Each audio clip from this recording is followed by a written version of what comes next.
Welcome back to What Arty Noobs with General Disturbance. This is the Hummel. It's the Tier 6 German SPG and it's located on the north spawn of Cliff and it's under the command of Talon 1958.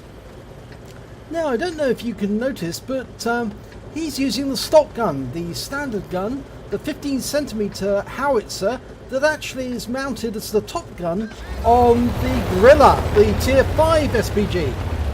Now some Unicum players actually prefer this gun to the top gun on the Hummel, principally because it's very accurate, incredibly accurate. And Talon's taking it very gently down that slope, avoiding the trees and going over to the firing position.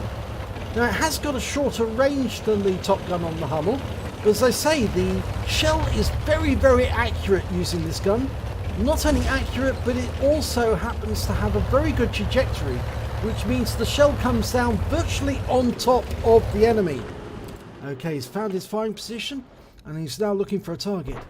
And the first target he spotted is a P-43, but he's at the other end of the western pass and we've temporarily lost sight of him. Now we have got a target there, and it's an AMX 1357.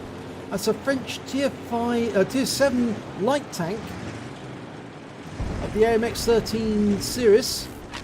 And you see that accurate shot landed right next to the AMX 13, and he managed to pick up 163 hit points from the impact and a huge amount from the stun assist afterwards.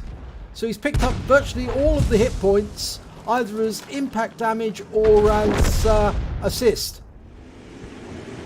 Okay, he's loaded, looking for a target to fire. You can see he's got a grey line at the moment, and that means that the target is actually outside the range of this gun. So he's having to move forward to get within range of that T-29. Now that means he's left the bushes, he's indicated where he's shooting and fired a round in. And he did get a splash hit on the T-29 for 25 hit points. Okay, we've got an OI the other end of the pass. Now this is a Tier 6 Japanese Super Heavy. I think they're nice juicy pinatas for Arty. You can collect all the hit points by landing shells on their top armor, which is the weakest. And that round went straight in and hit the target bang on. Now he's got a 21.9 second reload in between shots. But say these are 15cm shells. They are very dangerous to the enemy, especially if you can land the shell on the engine deck of the target. He's loaded. He's ready to go. The T-29 is tracked. Round out. Always used this. He used his repair kit, but that shell landed just after the T-29 was taken out, so he didn't pick up any damage there. In fact, it was the OI on our team who actually took the T-29 out. But we're only a few seconds away from shooting again, and we've got a T-28 prototype. That's a Tier 8 American tank destroyer. Now we didn't pick any damage up there. I think it actually hit the rocks. But we're going for the OI again. And we know that OI was there. He's marked his target. He's indicated where he's going to shoot.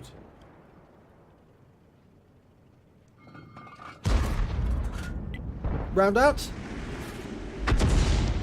Well, we don't know if that hit the target or not, because we can't see the OI at the moment. But from the sound of it, there was an explosion, so I suspect it didn't hit the OI. Now, as I mentioned, he's moved out of the cover of the trees at the moment, so he is actually in an exposed position. But the OI, the 15cm gun from the Gorilla doesn't really have a great range. It does on the Gorilla, but it doesn't on the Hummel. So he can't fire over the entire length of the map. His range extends about 80% of the area that you'd normally expect for the Hummel. And he's fired around quickly, rather too quickly, at that ISU as it retreated. And unfortunately he's missed it because it was a bit late. He fired at where it was rather than where it was going to be. He's moving forward to try and get some of the enemy in range. They are retreating. They're being pushed into the southwest corner of the map. We've got a target there. It's a Tiger 2. He's hiding behind those buildings. And you can see he's pushing that wreck out.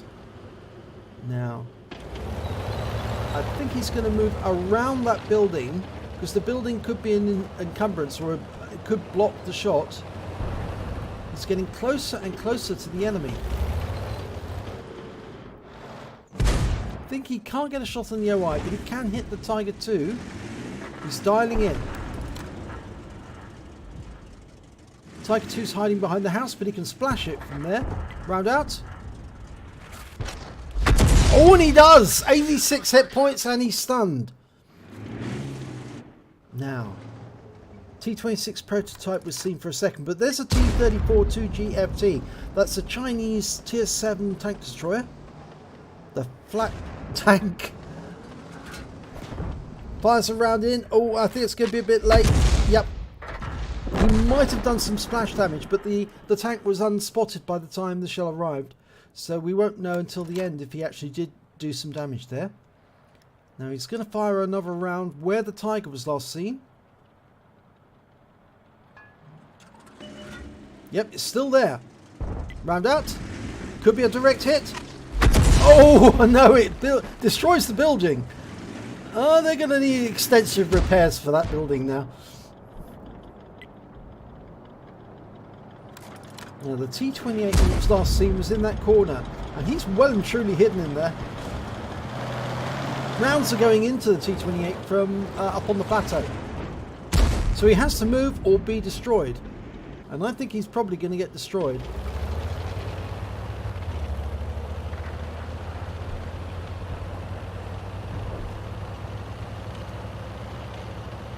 And he's getting closer and closer. The risk is obviously he might actually eventually be seen by the enemy.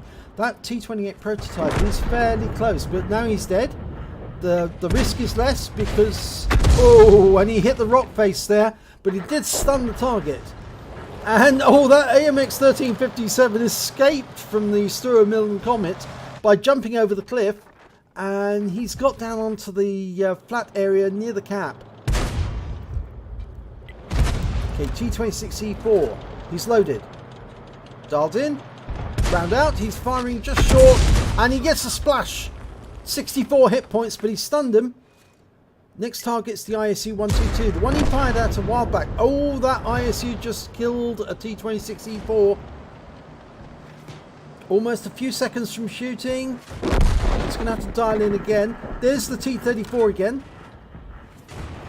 Round out. Direct hit. 275 hit points off that one. Very good shot. Well, he's showing 613 hit points of damage so far. But there's still 5 enemy tanks out there, so he could increase that total tremendously.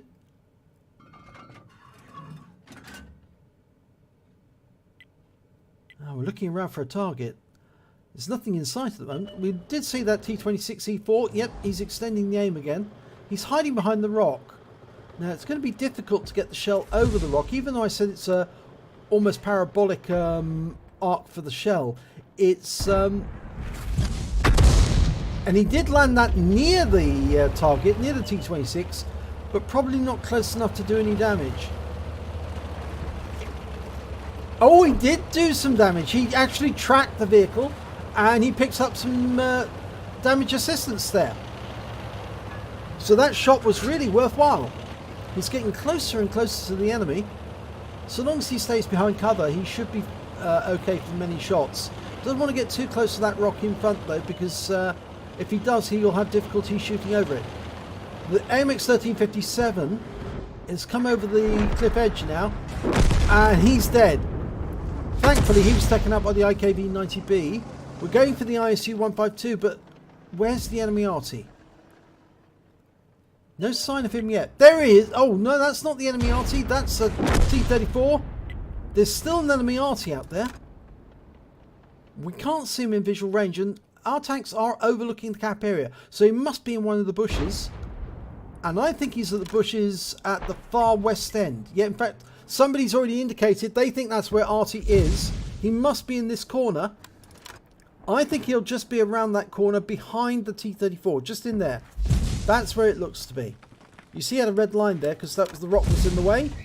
And I think he's going to try and angle the shot in there. Round out. And it went into the corner. Now, if that RC was in there, he probably did some damage to him. There's only 2 enemy tanks left. the T-3485M and the Hummel.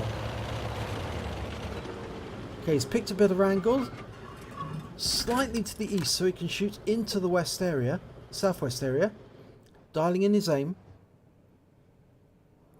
Now he's going to try the other side now. Yeah, he's going to go the other side of the rock. He's got enough angle this time that he can do that. Fires around in. Gets a hit into the rock.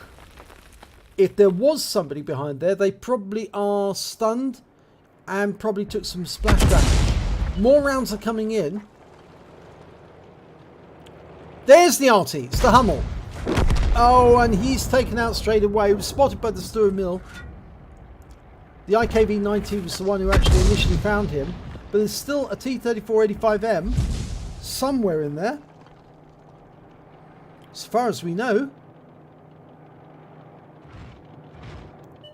There he is. He's been found. Is he on his side? I'm not sure there. We can't see properly. Oh, he just took out our IKV-90. No, he's not on his side, but he's now dead. He was killed by our ISU-152. And that's the end of the game. So, let's have a look at the end of battle stats. And it's a first class tanker for Talon 1958 in the Hummel. He also picked up a bruiser medal for getting at least 5 critical hits, crew incapacitations or module damage. He got 7 in that one. And he picked up a Confederate because he hit more of the enemy than anyone else. At least 6 tanks, subsequently taken out by other teammates. And yes, he actually took out, or did do damage to at least 7, as far as I can make out. We'll have a look at that further. Now, did he actually hit some of the enemy that we were looking at? Well, the T-34-2G, I think he did hit him square on. Yes, he did 275 hit points of damage to him. And I'm pretty sure he did hit the OI more than once, but he only shows 197 hit points there. So, yeah, it was a pretty effective round. And he did splash the T-26E4 for 64 hit points. And, of course, he got the assistance when he tracked him. And then he received damage. Let's have a look at team score. Well, if we look at team score, he's a little way down the table. He's actually in 7th place with 1,028 hit points of damage. He didn't get any kills at all, puts him well down the table there. But that doesn't matter because when he looks at base XP, he's right at the top of the table. And the reason for that, obviously, is that he was hitting higher tier opponents a lot of the time. So he was actually picking up more XP every time he did that. He picked up 925, which is a bit more than the T-26E4 on his team. And, of course, Talon survived. None of the enemies survived, and the highest they could get was 674. So very useful to actually get that Confederate medal because it does prove that you were working extremely hard during the battle. So, what did you do? Well, he fired 19 rounds, got 2 direct hits, 2 penetrations, and 10 splash. Damage of 1,028 hit points, all at more than 300 meters. He hit 7 of the enemy but didn't get any kills, but he did do 424 hit points of damage assistance and 1,961 hit points of stun assistance of 12 stuns. On a premium account, he earned 59,162 credits, and he got a mission completion, so he actually got an extra 50,000 credits, bringing his total to 109,162 credits. And after ammunition resupply, and remember this ammo, this 15cm ammo is really cheap, he actually walked away with 99,567 credits for one game. So very efficient use of his time, 13 minutes to generate 100,000 credits. He received 1 bond, that was for the Confederate, and he also earned 1,387 XP, times 2 for the first victory of the day, meant he took away 2,775 experience points altogether.